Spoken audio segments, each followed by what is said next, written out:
Abigail Spanberger.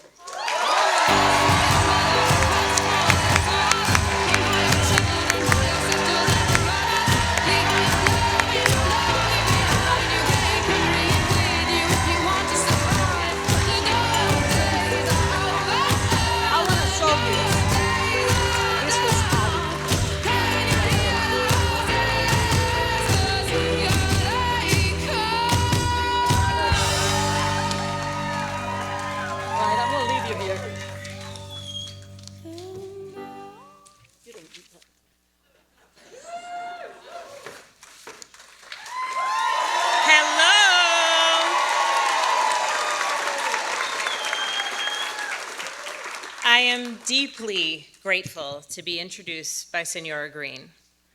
She was one of the many teachers here at Tucker who shaped my worldview, encouraged my curiosity, and made me feel grounded and rooted in this place. Señora, usted me ayudó a aprender cómo se puede hacer una conexión entre personas cuando tratamos de ver el mundo desde su perspectiva, o cómo se puede mostrar respeto cuando tratamos de comprender el idioma de los demás.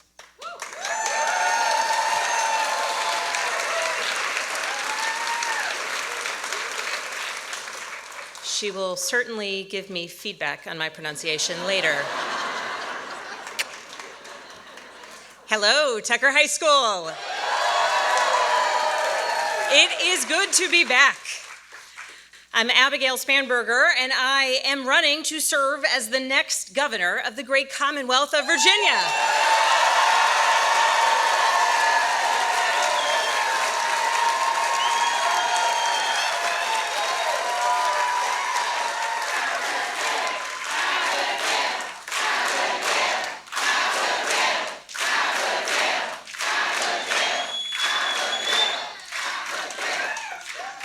Now, this place looks a little different than when I went here, back in the 1900s, as my children say.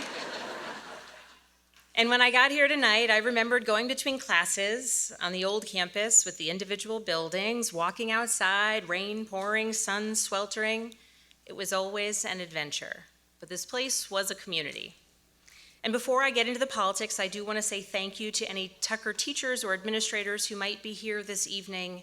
Thank you for all that you do to teach and cultivate the next generation. And thank you for allowing us to use this beautiful space. And an enormous thank you to Principal Raymond, who some years back, quite a few years back, was a brand new teacher and a debate coach who recruited a certain high schooler to the debate team. Thank you. To our speakers this evening, thank you for sharing what this election means to you. To Senator Schuyler Van Valkenburg, thank you. To Delegate Destiny LaVere-Bowling, thank you. To Marcus Jones, thank you. Thank you for telling your story about why this moment and this election matters to you. I'm grateful. And Señora Verde, de nuevo, gracias. As a Virginian, I know a few things about our Commonwealth and our communities. I know that we stand up for one another. I know that we lift others up, and I know that we do not back down. Those are our values, our Virginia values, and right now, our Commonwealth is at a crossroads. Families are facing rising costs. Housing and healthcare are expensive. It's harder and harder to start a business, let alone keep it open, and parents are worried about their children's future and the future of our public schools. And yet, what do we see when we turn on the television? We see chaos coming from Washington. We see an administration sowing division and fear. We see attacks on the federal workforce, the withdrawal of millions in federal grant dollars, threats to the health care of hundreds of thousands of Virginians, and a constant threat to Virginia's economy. Over the last couple of weeks, one thing has been made clear. The role of governor has never been more important.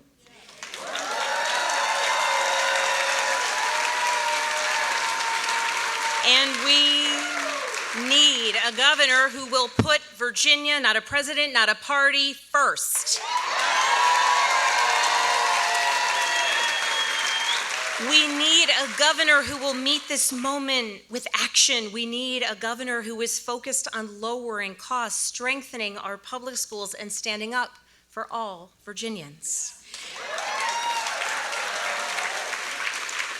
And I'll say this, here in Virginia, we have an opportunity this November. We have an opportunity to elect the type of governor that we need, a lieutenant governor, an attorney general, and we have an opportunity to elect good people to the House of Delegates all across our Commonwealth. And we have an opportunity to send a message to the rest of the country about what we want and what we deserve here in Virginia.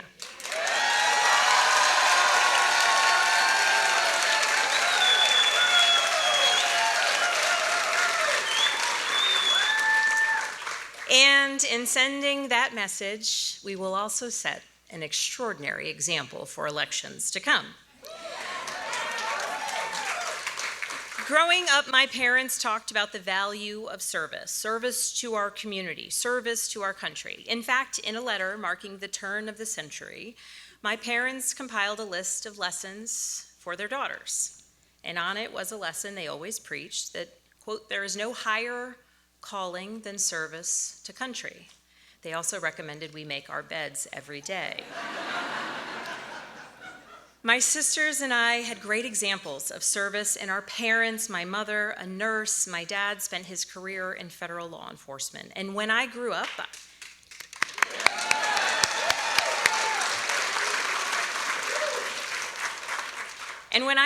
I was proud to follow that path into service. I began my career following directly in my dad's footsteps. And after I swore my first oath to the Constitution, it was my dad who handed me my credentials and my first badge.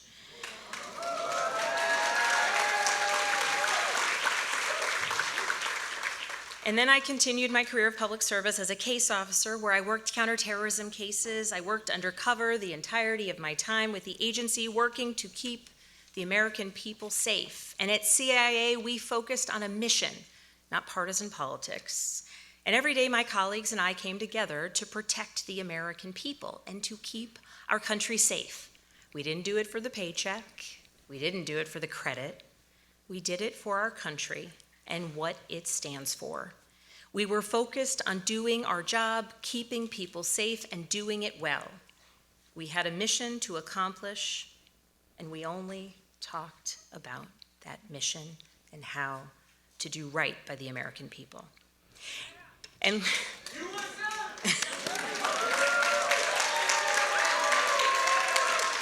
ladies and gentlemen, as we head towards Election Day this November, with the primary as the first stop tomorrow,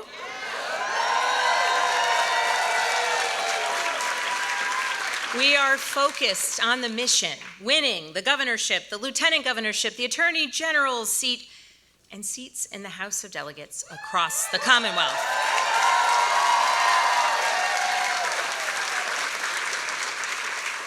It won't be easy, but the most important things in life, the most important missions, never are. It wasn't easy when we flipped Virginia's 7th district, a district that hadn't elected a Democrat in 50 years.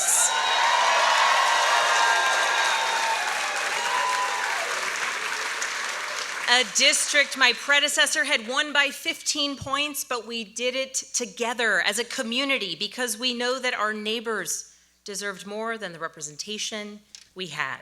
This community and so many of you in this room helped deliver that win.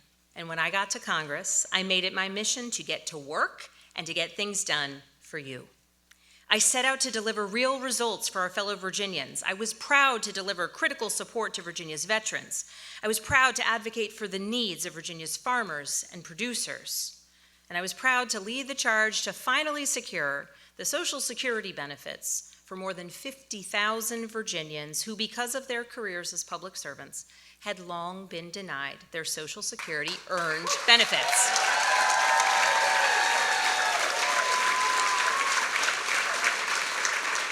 And whether it was cracking down on fentanyl trafficking or boosting investments in addiction and recovery programs for our fellow Virginians, I had bills signed into law by presidents from both parties.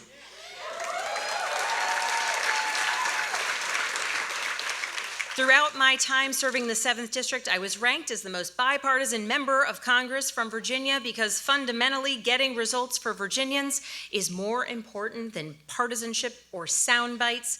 Governing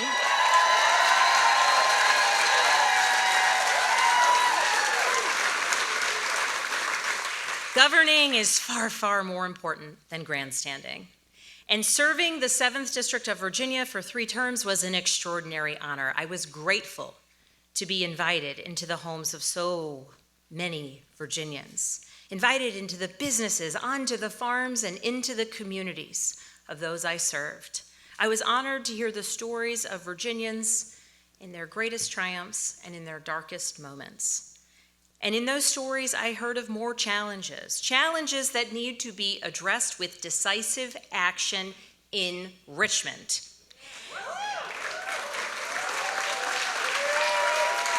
And those stories brought me here to this next mission of running to serve as the next governor of Virginia.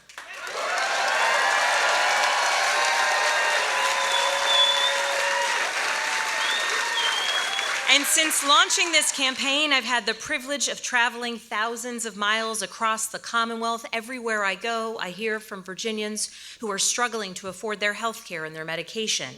So in Mechanicsville, last month, I rolled out my plan to lower prescription drug costs, protect access to health care coverage, and hold pharmaceutical companies accountable.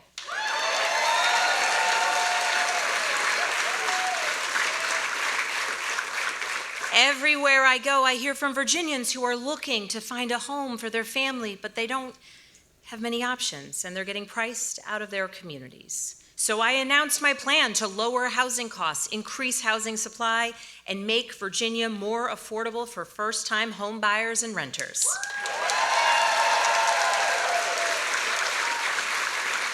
And everywhere I go, I hear from people who are struggling to keep up with high energy bills. That's why just last week in Norfolk, I rolled out my plan to lower energy costs, save Virginians money, and put our Commonwealth on the path towards being a nationwide leader in building the energy solutions of the future. Virginia can and should lead the way.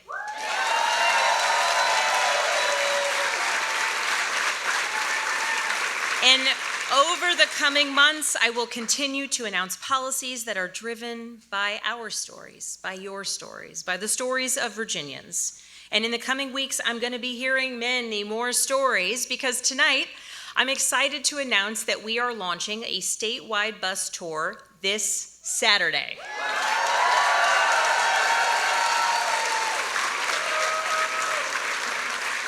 Starting this Saturday, we will make more than 40 stops across the Commonwealth, from the New River Valley to Newport News and from Fairfax to Farmville.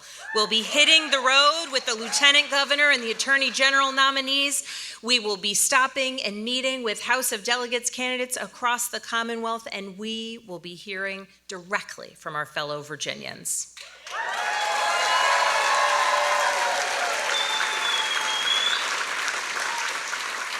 Running for office is the ultimate job interview, and it's important. It's a very long one. Very long. It's important in that statewide job interview that's very long that we share our vision for Virginia with voters face to face, even if we may not always agree. Because it's not just about the policy initiatives and the policy agenda.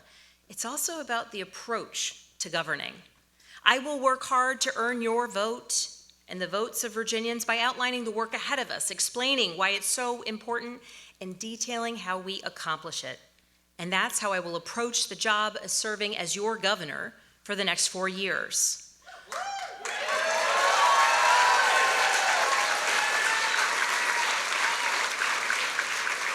Working with Democrats and Republicans to get results for Virginia families, That's how I've always gotten things done.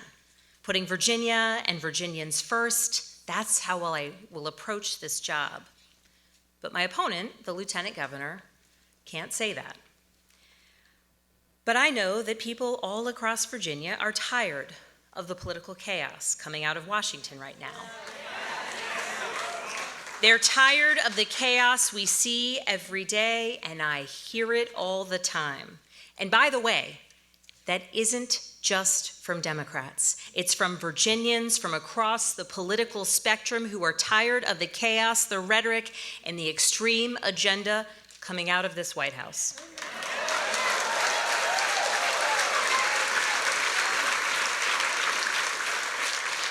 And what we're seeing from the lieutenant governor in this campaign is what we've been seeing out of Washington. Politicians who want to put an extreme agenda over action and chaos over community. She goes out of her way to say that she's morally opposed to reproductive freedom and marriage equality. She shrugs her shoulders and literally says, "Don't fret. When the jobs of hundreds of thousands of Virginians are threatened by Doge and Elon Musk, and when federal layoffs threaten not just the livelihoods of our neighbors, but our national security and Virginia's economy."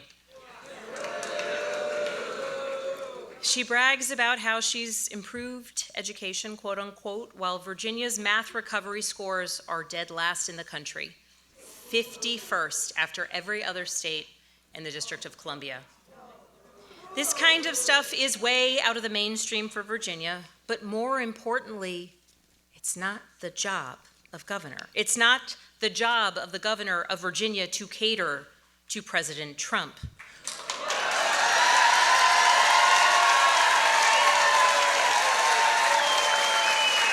It's not the job of the governor of Virginia to cater to a political party, and it is not the job of the governor of Virginia to remain silent in the face of attacks on Virginians, on our rights, and on our health care, on our education, on our federal grant dollars, on our communities, and on our neighbors. We need to be focused on fixing what's not working and improving what is. We need to be focused on governing, not grandstanding. We need to be talking to voters about the specific plans we have to make the Commonwealth more affordable, to strengthen our schools, and create opportunities for all our kids.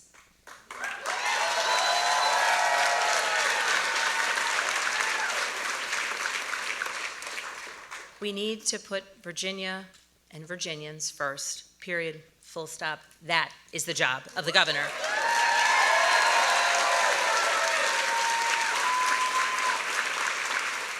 And standing up for Virginians is what I have always done in elected office, and it is what I will do as governor come January, because Virginia is my home. It's my family's home. It's where I grew up. It's where my husband Adam was born and raised. It's where we graduated high school, though he went to Godwin.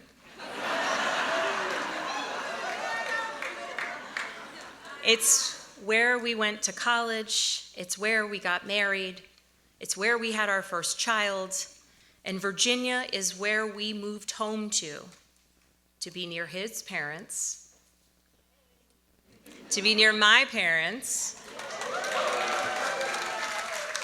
to be near my sisters, to be near his brothers, to be near our family, to raise our 3 daughters, to put down roots, and to be part of the community and the Commonwealth that made us who we are. We know that Virginia is a special place. It's a place where American democracy was born, and it's a place where we are still perfecting it today. This is the place where James Madison was inspired to build the framework for our system of checks and balances. It's where Thomas Jefferson dreamed of our independence from tyranny. And it's where 16-year-old Barbara Johns showed brave leadership to prove that courage in the face of inequality can echo far beyond a Virginia schoolhouse to change a country.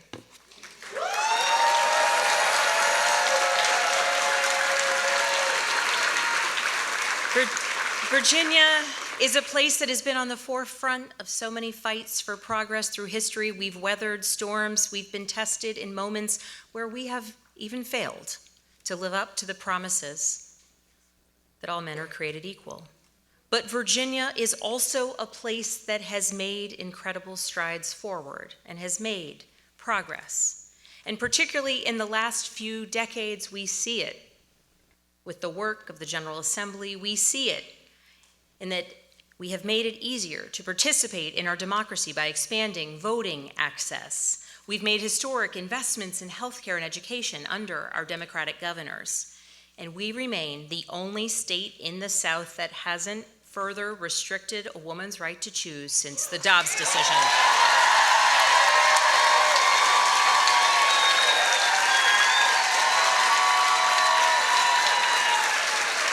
And we will stay that way.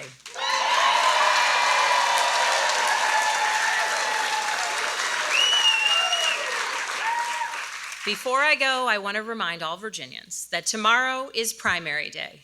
So if you haven't voted early, the polls are open tomorrow from 6 a.m. to 7 p.m. I'm not on the ballot, but I'm excited to see the results tomorrow, just like everybody else, so that we can know how it is that we are moving forward, what our ticket will be for this general election. And being back here tonight at my old high school reminds me, though it does admittedly look very different, reminds me why this fight is worth fighting.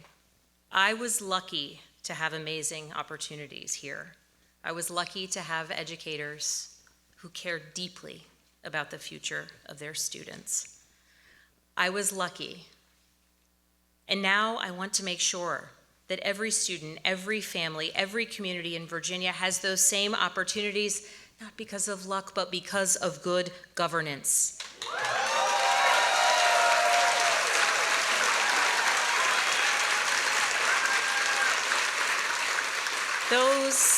Those are the stakes of this election moving forward. I love Virginia. I'm proud to call it my home. That's why I'm in this race. And that's why I need your help for the next 140 days. That's why we'll be spanning Virginia on our bus tour to ensure that people know who their candidates for governor, lieutenant governor, and attorney general are, and more importantly, to ensure that we hear from Virginians across our Commonwealth about the issues that are important to you and your families. Our campaign is going to be successful because we will earn every vote, conversation by conversation, community by community, and we will deliver a message. We are going to stand up for Virginia.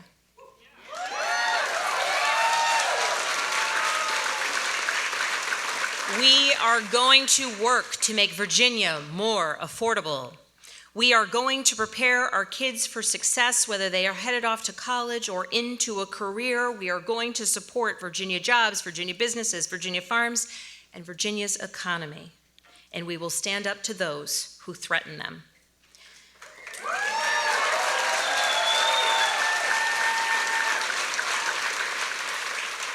We are going to strengthen our public schools, not attack them, and we are going to put Virginia on a path to having the best public schools in the nation.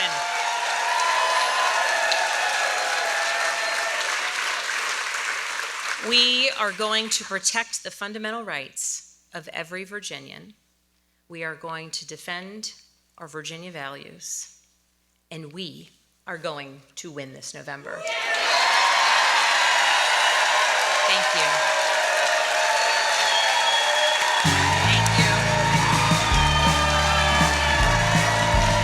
Thank you. Thank you.